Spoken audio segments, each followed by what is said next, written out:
America, Israel ಹಾಗೂ Iran ನಡುವಿನ ಯುದ್ಧದಿಂದಾಗಿ ಭಾರತದಲ್ಲಿ ತೈಲ ಬಿಕ್ಕಟ್ಟು ಸೃಷ್ಟಿಯಾಗಿತ್ತು.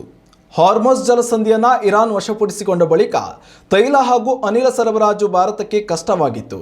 ಆದರೆ ಇದೀಗ ಭಾರತದ ರಾಜತಾಂತ್ರಿಕತೆಗೆ ದಿಗ್ವಿಜಯ ದೊರಕಿದ್ದು, ಇರಾನ್ ದೇಶವು ಹಾರ್ಮುಜ್ ಜಲಸಂಧಿಯ ಮೂಲಕ ಭಾರತದ ಹಡಗುಗಳ ಸಂಚಾರಕ್ಕೆ ಅನುಮತಿ ನೀಡಿದೆ.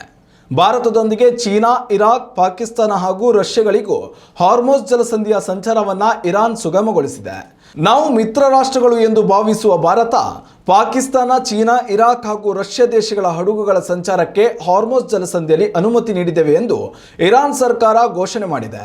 ಇದರಿಂದಾಗಿ ಭಾರತದಲ್ಲಿ ಉಂಟಾಗಿರುವ ಇಂಧನ ಕೊರತೆ ಸಮಸ್ಯೆಗೆ ಶೀಘ್ರದಲ್ಲೇ ಪರಿಹಾರ ದೊರಕಲಿದೆ. ಭಾರತ ತೈಲೋತ್ಪನ್ನಗಳಿಗಾಗಿ ಇರಾನ್ಗೆ ಅವಲಂಬಿತವಾಗಬೇಕಾದ ಅನಿವಾರ್ಯತೆ ಇದ್ದರೆ, ಅಕ್ಕಿ, ತರಕಾರಿ ಸೇರಿದಂತೆ ಆಹಾರ ಪದಾರ್ಥಗಳಿಗಾಗಿ ಇರಾನ್ ಭಾರತವನ್ನೇ ಅವಲಂಬಿಸಿದೆ. ಸದ್ಯ ಹಣದುಬ್ಬರದ ಸಂಕಷ್ಟ ಎದುರಿಸುತ್ತಿರುವ ಇರಾನ್ಗಂತೂ ಭಾರತದ ಸಹಾಯ ಹಸ್ತದ ಅವಶ್ಯಕತೆ ಇದೆ. ಇರಾನ್ಗೆ ಭಾರತದಿಂದ ರಫ್ತಾಗಬೇಕಿರುವ 1.09 ಲಕ್ಷ ಕೋಟಿ ಮೌಲ್ಯದ ವಸ್ತುಗಳು ಭಾರತದಲ್ಲಿಯೇ ಉಳಿದುಕೊಂಡಿದೆ. ಮೊದಲಿನಿಂದಲೂ ಭಾರತವನ್ನ ಮಿತ್ರ ಎಂದೇ ಪರಿಗಣಿಸುವ ಇರಾನ್ ಇದೀಗ ಈ ತೈಲ ಸಂಕಷ್ಟದಿಂದ ಭಾರತಕ್ಕೆ ಮುಕ್ತಿ ನೀಡಿದೆ. ಉತ್ತಮ ಸಂಸ್ಕಾರಯುತ ಶಿಕ್ಷಣದೊಂದಿಗೆ VSS English medium CBSE school, Udupi, Muddur. ನರ್ಸರಿಯಿಂದ 10ನೇ ತರಗತಿವರೆಗೆ ಶಿಕ್ಷಣದ ಜೊತೆಗೆ 5ರಿಂದ 10ನೇ ತರಗತಿವರೆಗಿನ ವಿದ್ಯಾರ್ಥಿನಿಯರಿಗೆ ಉತ್ತಮ ಹಾಸ್ಟೆಲ್ ಸೌಲಭ್ಯವೂ ಇದೆ.